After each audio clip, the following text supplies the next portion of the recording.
Hello friends, transformer విద్యుత్ పంపిణీలో ప్రధానమైన భాగం. మనం ఇంట్లో 230 వోల్టేజ్ పొందడానికి ఇది కీలకం. ఎలక్ట్రిక్ పవర్ జనరేటర్ స్టేషన్లలో లక్షల వోల్టు ఉత్పత్తి అవుతాయి. కానీ మనం ఇళ్లల్లో, కార్యాలయాల్లో ఉపయోగించేందుకు దీనిని తక్కువ వోల్టేజ్కు మార్చాలి. ఈ వీడియోలో ట్రాన్స్ఫార్మర్ యొక్క నిర్మాణం, పనిచేసే విధానం, రకాలు, ఉపయోగాలు, లోపాలు మరియు టెస్టింగ్ గురించి పూర్తిగా తెలుసుకుందాం. చివరి వరకు చూడండి. ట్రాన్స్ఫార్మర్ అంటే ఏమిటి? ట్రాన్స్ఫార్మర్ అనేది ఏసీ విద్యుత్తును ఒక వోల్టేజ్ స్థాయిలోకి మార్చే పరికరం. ఇది విద్యుత్తును ఒక స్థాయిలో నిల్వ చేయదు లేదా ఉత్పత్తి చేయదు. ఇది పూర్తిగా ఎలక్ట్రోమాగ్నెటిక్ ఇండక్షన్ ప్రిన్సిపుల్పై ఆధారపడి పనిచేస్తుంది. డీసీ సప్లైకి ట్రాన్స్ఫార్మర్ ఉపయోగపడదు, ఎందుకంటే డీసీ ఫ్లక్స్ మారదు. ఇది స్టాటిక్ పరికరం, అంటే ఏ భాగం కూడా తిరగదు. ఇప్పుడు ట్రాన్స్ఫార్మర్ నిర్మాణం గురించి మాట్లాడుకుందాం. ట్రాన్స్ఫార్మర్లో ప్రధాన భాగాలు core, windings, insulation and cooling system, బచోల్ స్టెప్స్, బుకింగ్స్. కోర్ ఇది సిలికాన్ స్టీల్ లామినేషన్తో తయారవుతుంది. దీనిలో మ్యాగ్నెటిక్ ఫ్లక్స్ ప్రవహిస్తుంది. వైండింగ్స్, మనకి రెండు రకాల వైండింగ్స్ ఉంటాయి ట్రాన్స్ఫార్మర్లో. ఒకటి primary winding, secondary winding. Primary winding అంటే ఇది విద్యుత్ పంపిణీ నుండి పవర్ స్వీకరిస్తుంది. సెకండరీ వైండింగ్ అంటే మార్చిన వోల్టేజ్ను విడుదల చేస్తుంది. Insulation and cooling system. Transformer వేడెక్కకుండా ఉంచడానికి ఆయిల్ లేదా ఎయిర్ కూలింగ్ సిస్టమ్ ఉంటుంది. బచోల్ స్టెప్స్, బుకింగ్స్. ట్రాన్స్ఫార్మర్ లోపల ఉండే కండక్టర్లను బయటకు తీసుకురావడానికి ఉపయోగపడతాయి. Transformer working principle. Transformer electromagnetic induction అనే సూత్రాన్ని అనుసరిస్తుంది.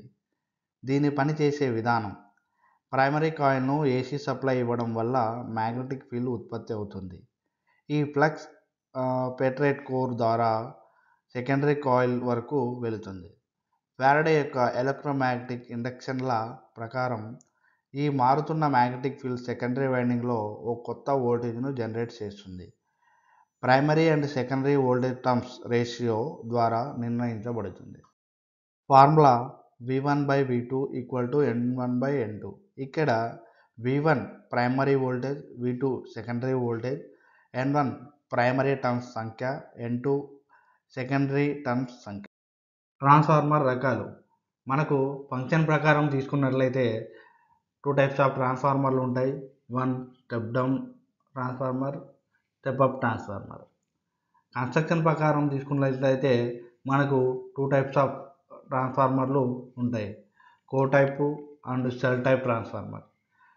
ఉపయోగం ప్రకారం తీసుకున్నట్లయితే మనకి power transformer, distribution transformer, instrument transformer, ఇలా 3 రకాలు ఉంటాయి. ట్రాన్స్ఫార్మర్ లోపాలు: కాపర్ లాస్, వైండింగ్లో కండక్టర్ రెసిస్టెన్సీ వల్ల వచ్చే నష్టం. Iron loss, hysteresis and eddy current వల్ల కోర్లో జరిగే నష్టం.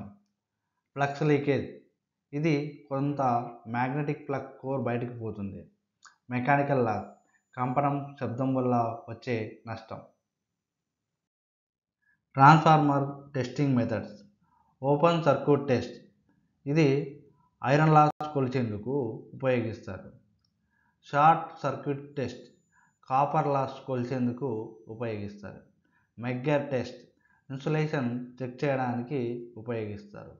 Polarity test, transformer winding connection సరిగా ఉందా లేదా తెలుసుకోవడానికి ఉపయోగిస్తారు. Transformer applications: power transmission and distribution, ఇండస్ట్రీలు అండ్ ఫ్యాక్టరీలు, ఇన్వర్టర్స్, యూపీఎస్ సిస్టమ్స్, ఎలక్ట్రానిక్ పరికరాలు, railways and metro stations. Transformer key points గురించి మనం మాట్లాడుకున్నట్లయితే, ట్రాన్స్ఫార్మర్ ఏసీ పవర్ను వోల్టేజ్ మార్పుతో ట్రాన్స్మిట్ చేస్తుంది. ఎలక్ట్రోమాగ్నెటిక్ ఇండక్షన్ సూత్రంపై పనిచేస్తుంది. స్టెప్ అప్, స్టెప్ డౌన్ రకాలుగా వాడతారు. పవర్ ట్రాన్స్మిషన్లో తప్పనిసరి పరికరం. ఈ వీడియో మీకు నచ్చినట్లయితే లైక్ చేయండి, షేర్ చేయండి. ఇంకా ఇలాంటి వీడియోస్ కోసం సబ్స్క్రైబ్ చేయండి. కామెంట్ సెక్షన్లో మీ సందేహాలను అడగండి. నేను సమాధానాలు ఇస్తాను. ధన్యవాదాలు.